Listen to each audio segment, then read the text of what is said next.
Hello, this is Teacher Wayne, and I'm doing a review of the computer game Cyberpunk 2077 that's just come out.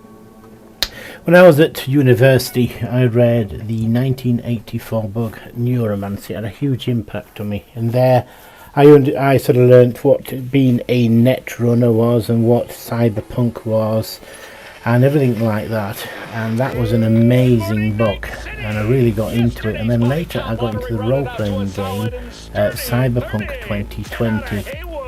Now Cyberpunk 2020, you played different roles. I played a net runner at the time. I had played along characters that were fixers, that were corps, that were all the sort of roles you play in this game. So it was brilliant for me to sort of relive my youth by playing a computer game that was based off the principles that I played in my 20s.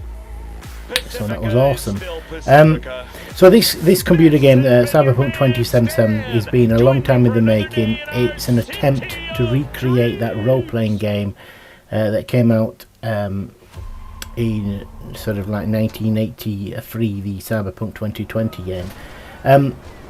It is a brilliant adaptation of that system, of everything I sort of did when I was 20 years old, and it's, for me, awesome. Now, as you can see, the screen, as what you're looking at here, is I'm just sort of wandering around Night City. Now, Night City is the place where everything happens. It's a big dystopian, huge city somewhere in North America, but it's heavily influenced by Japanese culture, because back in 1984 the Japanese culture was, and the Japanese sort of megalith was sort of ruining the world with their industry at that time.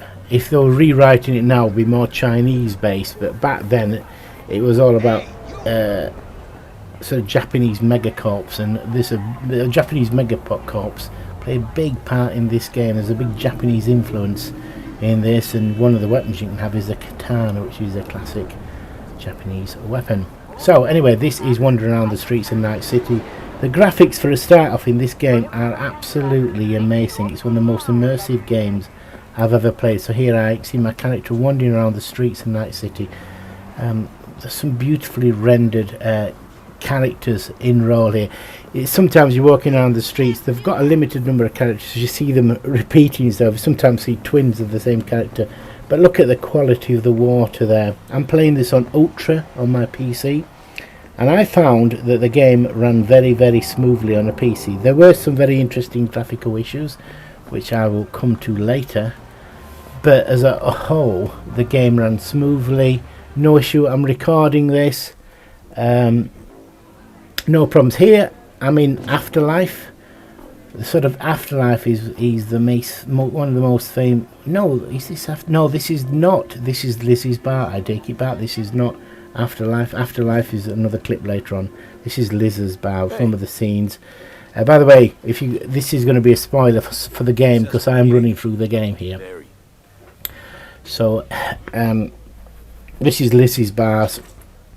Now, one of the things that Cyberpunk had that this game has that the original role-playing game is this picture of brain dancing. This brain dancing is sort of a more modern thing they've embedded within it, which is basically sort of almost like recording memories, recording the real and replaying it, and you can sort of edit it in different ways, which is quite a funky bit, but it's not exactly new, because I've played other games that have had this. The most noticeable one of that is a game called Remember Me, which had brilliant sort of memory editing sequences in it. It's a game that's very little played, but was in some ways very similar to this. It was dystopian universe and stuff like that. So this game does take a tone from lots of games that have come out before it, most noticeably Deus Ex. In a lot of ways this is Deus Ex sort of upgraded. Here you can see I'm on a motorbike, and you do spend a lot of time travelling about on a motorbike, simply because Night City itself is such a large environment.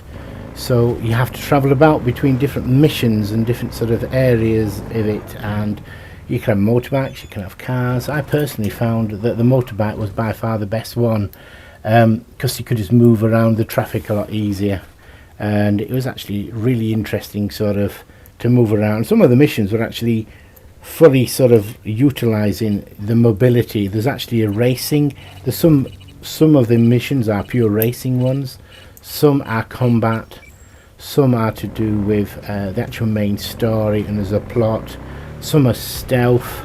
What I like about this game is they've put lots of different concepts into one sort of package.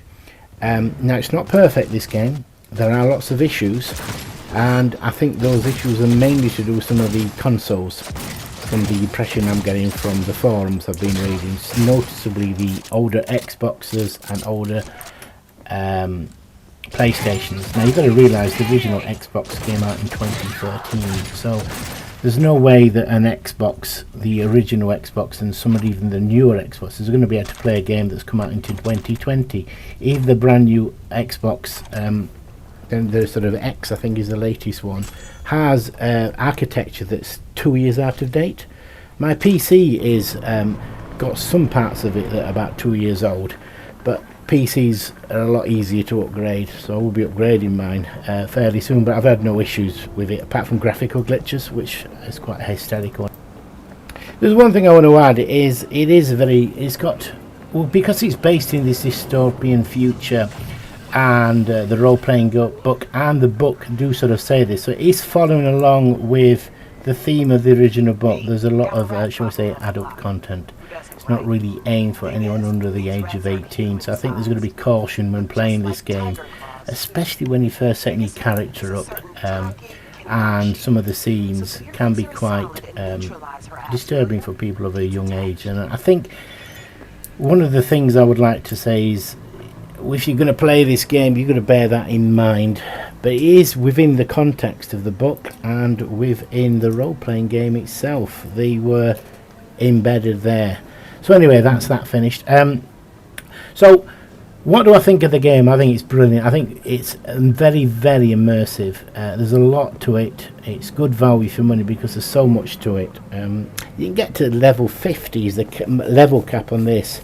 You can learn lots of different skills. You can become a net runner.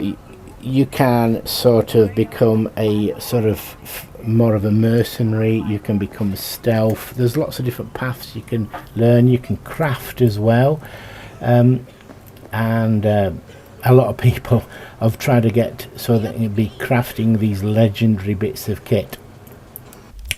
Legendary clothes. As you can see, here's the interface I'm going through, and there's the map of Night City, and I'm zooming in, I'm looking at all the different places. I don't want to sort of talk too much about it because I don't want to be a spoiler too much. I've played this, I've done it, played it, completed it once. I'm in my third character run through, so I'm really sort of getting into this as a game. I highly recommend it. I'd give it 10 out of 10 personally. And I think it's also got room for expansions. Certainly has. Certainly got. There's going to be definitely going to be add-ons put onto this game. I mean, look at the detail there. You've got like this couple here, and you've got a slightly drunk lady being supported. I mean, this is Lizzie's bar I'm walking to, which is one of the sort of early places that you're going to spend a lot of time at. Oh yeah, here's a graphical glitch.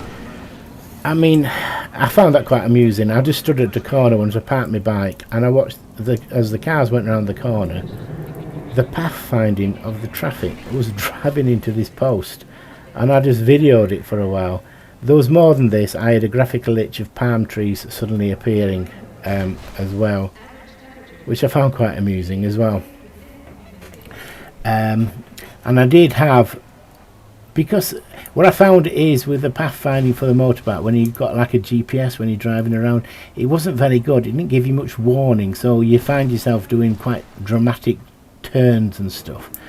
And in one of those dramatic turns, I actually crashed my car into the back of the truck and ended up on top of the truck, which is what is here. As actually I'm stood on top of the truck, so I stayed on top of this truck because it was headed the direction I want. So I just sort of stood on top of this truck for the full journey to get to where I wanted, which is actually completing a mission where I'm actually collecting what's known as graffiti, looking at graffiti, this tarot graffiti, and it was actually taking me past it, so I just stayed on top of it. My bike was left long time before, and I just sort of stood on top of this van that I crashed into. So there's quite some amusing things happening in this game, some very interesting things happen. Anyway, this is Teacher Wayne and my game review of Cyberpunk 2077, and I hope you enjoyed it, and thank you for listening.